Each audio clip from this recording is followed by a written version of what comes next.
Là, on a calculé, il y a plus ou moins 3 kilos d'herbe. 3 kilos d'herbe, une goutte d'eau face à la marée de drogue qui transite chaque année par la ville. Mais ce show policier à la Mad Max est surtout destiné à montrer que dans cette guerre, l'État mexicain n'a pas totalement abdiqué. Culiacán, capitale des trafiquants de drogue mexicains, les narcos comme on les appelle ici. Retranchés dans leur villa de milliardaires, ils contrôlent le business de la cocaïne à destination des États-Unis et règnent sur la ville comme des parrains siciliens. Mais aujourd'hui, Culiacán vit en état de siège. Depuis que le président de la République a déclaré la guerre au cartel de la drogue, les forces spéciales fédérales et l'armée ont investi les rues, un peu comme on envahit un pays ennemi.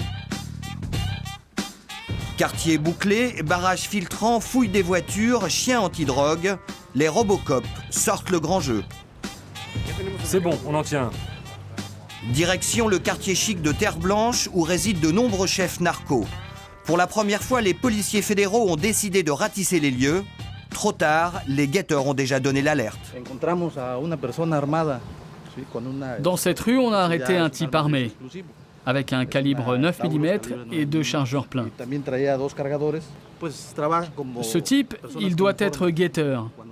Quand on débarque dans un quartier, son boulot est de donner l'alerte et de protéger les caches de drogue. Là, on a calculé, il y a plus ou moins 3 kilos d'herbe. 3 kilos d'herbe, une goutte d'eau face à la marée de drogue qui transite chaque année par la ville. Mais ce show policier à la Mad Max est surtout destiné à montrer que dans cette guerre, l'État mexicain n'a pas totalement abdiqué. À quoi sert ce genre d'opération? À reprendre le contrôle du territoire, à montrer notre présence sur le terrain, c'est très important. C'est une offensive. Pour la première fois, l'État décide de s'attaquer de front au crime organisé et au cartel de la drogue. C'est une guerre qui se déroule tous les jours dans les rues. Maillon faible de la lutte contre le trafic de drogue, le Mexique abrite aujourd'hui les mafias les plus puissantes et les plus violentes du continent, toutes originaires de l'État du Sinaloa sur la côte pacifique. Longtemps associés, les cartels du Sinaloa ont démarré début mai une guerre fratricide. Depuis, Culiacán compte ses morts, 120 cadavres en un mois, record battu. Réservé au départ au règlement de compte entre tueurs à gages de bandes rivales, la violence est montée d'un cran il y a 3 semaines avec cette embuscade montée en plein jour contre les fédéraux. Bilan, 4 heures de fusillade, 7 policiers assassinés, une intervention de l'armée seule capable d'arrêter le bain de sang et un pays qui se réveille en état de choc. Les narcos seraient-ils devenus les nouveaux maîtres du Mexique ?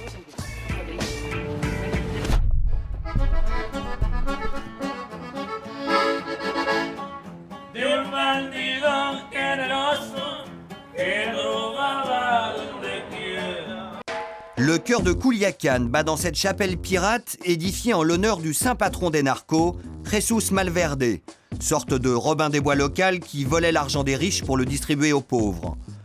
Malgré la guerre des cartels, la chapelle des narcos continue de faire recette, témoin d'une culture mafieuse où les parrains se voient comme des bienfaiteurs, à l'image de leur icône. C'était un voleur qui vivait hors la loi. Eux aussi font un peu la même chose, alors ils s'identifient à lui. Ils ne viennent pas spécialement pour prier pour leur business. Ils viennent aussi demander protection pour leur famille et prier pour leur salut. Pas spécialement pour arriver à passer la drogue. Bienvenue à Narcoland. Posée en plein désert, la ville dispose de centres commerciaux dernier cri, de concessionnaires de voitures de luxe et d'un quartier réservé aux bureaux de change pour blanchir l'argent de la drogue. Les rues sont fleuries de croix, à la mémoire des soldats des narcos tombés au champ du crime, tandis que les parrains, eux, reposent dans un cimetière privé où les mausolées rivalisent de mauvais goût. Derrière ce calme trompeur et les opérations coup de poing des fédéraux, la violence et surtout l'impunité restent les seules lois en vigueur, surtout dans les quartiers pauvres où vivent les sicarios, les tueurs à gages des cartels. La famille Acosta réclame justice depuis 2 ans. Leurs 2 fils footballeurs ont été assassinés en plein jour pendant un match parce qu'ils avaient osé marquer des buts contre le club préféré des narcos. Il y avait 100 personnes. Ils les ont tués devant le public et les ont jetés sur le terrain. Tout le monde sait qui sont les tueurs, où ils habitent, où ils se promènent, mais personne n'ose rien dire, par peur. Les autorités locales n'ont aucune envie de les arrêter. Ils se contentent d'attraper les petites mains. Tous les jours, je lis le journal en espérant apprendre l'arrestation des assassins de mes fils, mais ces gens-là, ils ne tombent jamais. Ils pèsent bien trop lourd. Dénoncer les narcos et leurs appuis politiques, c'est le combat quotidien d'Ismaël Bojorquez. Retranché dans son journal, il tient la chronique sanglante de Culiacán et n'hésite pas à afficher à la une les visages des élites corrompues. Celui-là a été le responsable des douanes pendant 3 ans. Il est aujourd'hui inculpé de trafic de drogue. Mais pendant 3 ans, il dirigeait les douanes et personne n'a jamais protesté. Et c'est le gouverneur lui-même qui l'avait nommé. Les narcos ont pénétré pratiquement tous les secteurs de la société.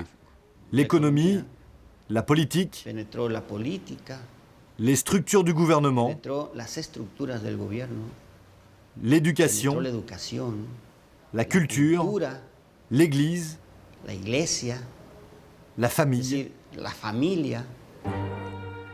Flics pourris, politiciens véreux, mafieux intouchables, la guerre contre les cartels de Sinaloa est-elle déjà perdue?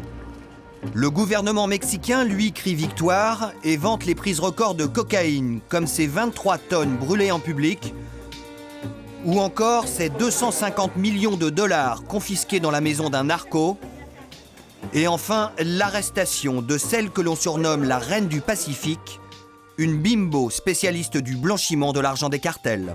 Quel âge avez-vous? 45 ans. Profession? Femme au foyer et commerçante. Quel commerce? Vêtements et location de maison. Pour lutter à armes égales contre les cartels, le Mexique vient de créer le ministère de la Sécurité publique, sorte de FBI. Au quartier général, ces super flics disposent des dernières technologies pour écouter les portables, intercepter les avions gavés de drogue et surtout surveiller en direct 100 millions de Mexicains. Visite guidée dans le monde terrifiant de Jack Bauer. Voilà, nous sommes à Culiacán en direct. On contrôle les caméras d'ici. Fais-nous un balayage d'abord. On peut faire des gros plans sur les visages. Et on peut également vérifier les immatriculations des voitures. Et après, on consulte notre base de données. Nous avons presque 300 millions de fichiers. Registre des voitures volées, rapport de police, ou encore fiche d'immigration de l'aéroport international. Cette débauche de technologie paraît pourtant impuissante à enrayer l'irrésistible ascension des cartels mexicains. Le mois dernier, ils n'ont pas hésité à assassiner le commandant en chef de la police fédérale. Le tueur qui l'attendait à son domicile avait le double des clés. Un meurtre écrit d'avance et même chanté par l'un des groupes en vogue de Culiacán, car ici tout se termine au cimetière et en musique. Le dijo el jefe de narcos al jefe de federales. Usted decide, mi amigo, si nos partimos la madre o si me deja pasar lo que traigo en ese tráiler.